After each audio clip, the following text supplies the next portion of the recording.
Hi friends, പുതിയൊരു വീഡിയോയിലേക്ക് എല്ലാവർക്കും സ്വാഗതം. എന്നോട് എൻ്റെ ഫ്രണ്ട്സൊക്കെ പലരും ചോദിച്ചിട്ടുണ്ടായിരുന്നു, ഞാൻ ചക്ക ഉപയോഗിച്ചിട്ട് ചക്കപ്പൊടി ഉണ്ടാക്കിയ ഒരു വീഡിയോ അപ്ലോഡ് ചെയ്തിരുന്നു. അന്ന് എൻ്റെ അടുത്ത് ചോദിച്ചതാണ്, ഈ ചക്കപ്പൊടി ഉപയോഗിച്ചിട്ട് ചക്കപ്പുട്ട് മാത്രമേ ഉണ്ടാക്കാൻ പറ്റുള്ളൂ, മറ്റെന്തെങ്കിലും ഉണ്ടാക്കാൻ പറ്റുമോ എന്നൊക്കെ ഉള്ളത്. അപ്പോൾ ഇന്ന് ചക്ക ഉപയോഗിച്ചിട്ട് ചക്ക ദോശയും അതുപോലുള്ള ചക്കയുടെ മറ്റു വിഭവങ്ങളൊക്കെ നമുക്ക് ഒന്ന് തയ്യാറാക്കി നോക്കാം. ചക്കപ്പുട്ട് ഉണ്ടാക്കിയതിൻ്റെ ബാക്കി ഉണക്കി വെച്ച ചക്കയാണിത്. അപ്പോൾ വീഡിയോയിലേക്ക് പോകുന്നതിന് മുമ്പ് ഈ വീഡിയോ നിങ്ങൾക്ക് ഇഷ്ടപ്പെട്ടാൽ ലൈക്ക് ചെയ്യാനും മറ്റുള്ളവരിലേക്ക് ഷെയർ ചെയ്യാനും മറക്കരുത്. കാരണം എല്ലാ ഫാമിലിയിലും ഷുഗറും കൊളസ്ട്രോളൊക്കെ ഉള്ള ഒരുപാട് പേരുണ്ടാവും. അവർക്ക് പലർക്കും ഇങ്ങനെ ചക്ക കൊണ്ട് ഇതുപോലെ പല വിഭവങ്ങൾ തയ്യാറാക്കി എടുക്കാം എന്നതിനെ കുറിച്ചിട്ട് അങ്ങനെ വ്യക്തമായിട്ട് അറിയണമെന്നില്ല. അപ്പോൾ അറിയാത്തവരൊക്കെ ഉണ്ടെങ്കിൽ അവർക്കൊരു ഉപകാരമാവുമല്ലോ.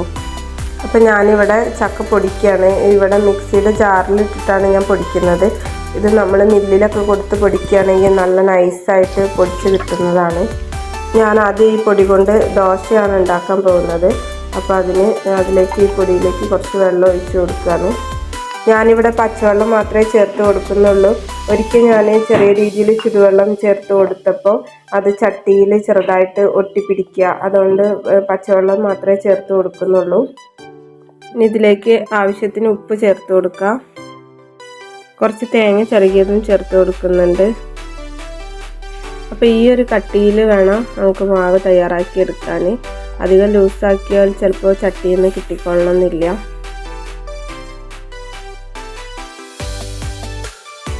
എൻ്റെ ചട്ടിയിൽ ദോശ ചുടുമ്പോൾ ചെറിയൊരു പിടുത്താണ്. അതുകൊണ്ടാണ് കേട്ടോ ഞാനിങ്ങനെ കഷ്ടപ്പെട്ടൊക്കെ ചുട്ടെടുക്കുന്നത്. ഒരുപാട് ചക്കൊക്കെ ഉള്ളവർക്ക് പറമ്പിൽ വെറുതെ ചക്ക ചീഞ്ഞ് പോവല്ലേ. അപ്പോൾ നമ്മൾ ഉണക്കാൻ ചെറിയൊരു റിസ്ക് എടുത്താൽ നമുക്കിതുപോലെ വെറൈറ്റി ആയിട്ടുള്ള പലതും നമുക്ക് ഉണ്ടാക്കിയെടുക്കാൻ പറ്റും. മാത്രമല്ല ഷുഗറൊക്കെ ഉള്ളവരൊക്കെ ആണെങ്കിൽ ചപ്പാത്തിയൊക്കെ കഴിച്ച് മടുത്തവരായിരിക്കും. അപ്പോൾ അവർക്ക് ഇതുപോലെ ഉള്ളതൊക്കെ ഉണ്ടാക്കി കൊടുക്കുകയാണെങ്കിൽ അവർക്കും ഇതൊക്കെ നല്ല ഇഷ്ടപ്പെടുന്ന ഒന്നാണ്. അങ്ങനെ രണ്ടാമത്തെ ദോശ ഇപ്പോൾ ഇവിടെ റെഡി ആയിട്ടുണ്ട്. നമ്മളിൽ പലരും ചക്ക ഇങ്ങനെ ഉണക്കി സൂക്ഷിക്കുന്നവരാണെങ്കിലും ഇതുപോലെ പത്തിരിയും ഇടിയപ്പവും പുട്ടൊക്കെ ചുടാൻ പറ്റുന്നുള്ളത് പലർക്കും അറിയാത്തൊരു കാര്യമാണ്. അങ്ങനെ ഞാൻ ദോശ ഇവിടെ റെഡിയാക്കിയിട്ടുണ്ട്. ഇനി ബാക്കി പൊടി കൊണ്ട് ഞാൻ ഇടിയപ്പവും പത്തിരിയും ചുടാമെന്ന് വിചാരിച്ചു. അപ്പോൾ അതിന് വേണ്ടിയിട്ട് ഞാൻ നല്ല തിളച്ച വെള്ളം ഒഴിച്ചു കൊടുക്കുകയാണ്. ഇതൊന്ന് നന്നായിട്ട് കുഴച്ചെടുക്കാം. പത്തിരിക്ക് ഇടിയപ്പത്തിനും ഞാൻ ഒരേ മാവ് തന്നെയാണ് യൂസ് ചെയ്തിട്ടുള്ളത്. ഇത് കാണുമ്പോൾ പലർക്കും തോന്നും ഇങ്ങനെ പത്തിരിയൊക്കെ ചുടാൻ പറ്റുമോ, കയ്യിൽ ഒട്ടി പിടിക്കൂലേ എന്നൊക്കെ. അങ്ങനെയൊന്നുമില്ല, നല്ല ഇതിൽ തന്നെ ചുട്ടെടുക്കാൻ പറ്റും. ഒരു പ്രയാസം ഇല്ലാതെ തന്നെ നമുക്ക് ഇടിയപ്പവും പത്തിരിയൊക്കെ ചുട്ടെടുക്കാൻ പറ്റും. ഞാനിപ്പോൾ ഇവിടെ വെറും 4 ഇടിയപ്പം മാത്രമേ ചുട്ടെടുക്കുന്നുള്ളൂ. ജസ്റ്റ് ഒന്ന് കാണിച്ചു തരാൻ വേണ്ടിയിട്ട് മാത്രമേ ചുടുന്നുള്ളൂ. പിന്നെ ഇത് ചക്കപ്പൊടി ആയതുകൊണ്ട് ആവിയിൽ വെന്ത് കഴിഞ്ഞാൽ ഒട്ട് അങ്ങനത്തെ പ്രശ്നങ്ങളൊന്നുമില്ല. നല്ല സാധാ ഇടിയപ്പം പോലെ തന്നെയാണ്, ഒട്ടിപ്പിടിക്കണമൊന്നുമില്ല. ഇനി നമ്മൾക്കിത് വേവിച്ചെടുക്കാം.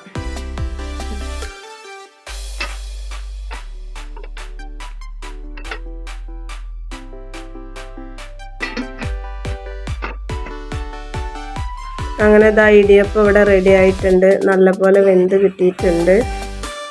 ഇനി ഇതിനെ നമുക്ക് പ്ലേറ്റിലേക്ക് മാറ്റി കൊടുക്കാം. ഇത് കാണുമ്പോൾ തന്നെ എല്ലാവർക്കും മനസ്സിലാവുന്നുണ്ടാവും, ഒട്ടിപ്പിടിക്കാതെ നല്ല ഇടിയപ്പമായിട്ട് തന്നെയാണ് നമുക്ക് കിട്ടിയിട്ടുള്ളത്. ഇനി ബാക്കി മാവ് കൊണ്ട് ഞാൻ പത്തിരി ചുട്ടെടുക്കുകയാണ്. പത്തിരി നമ്മുടെ അരിപ്പത്തിരിയുടെ അത്ര കാണാൻ ഭംഗിയൊന്നുമില്ലെങ്കിലും നല്ല പത്തിരിയായിട്ട് തന്നെ ചുട്ടെടുക്കാൻ പറ്റും. ഇതും ഇങ്ങനെ ഒട്ടുന്ന പ്രശ്നങ്ങളൊന്നും വരുന്നില്ല. നല്ല പത്തിരിയായിട്ട് തന്നെ നല്ല പൊള്ളച്ചിട്ട് തന്നെ കിട്ടുന്നുണ്ട്. അങ്ങനെ ഇവിടെ 4 പത്തിരി ഇപ്പം ഞാൻ പരത്തിയെടുത്തിട്ടുണ്ട്. ഇനി ഇത് നമുക്ക് ചുട്ടെടുക്കാം. ഈ പത്തിരിയിൽ പൊടി തട്ടാൻ വേണ്ടിയിട്ട് ഞാൻ ഗോതമ്പ് പൊടിയാണ് കേട്ടോ എടുത്തിട്ടുള്ളത്.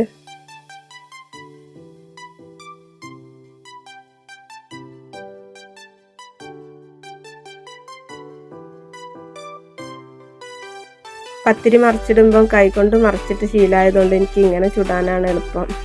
ഇത് കണ്ടില്ല, എല്ലാവരും അത്യാവശ്യം പൊള്ളച്ചിട്ട് തന്നെ വന്നിട്ടുണ്ട്.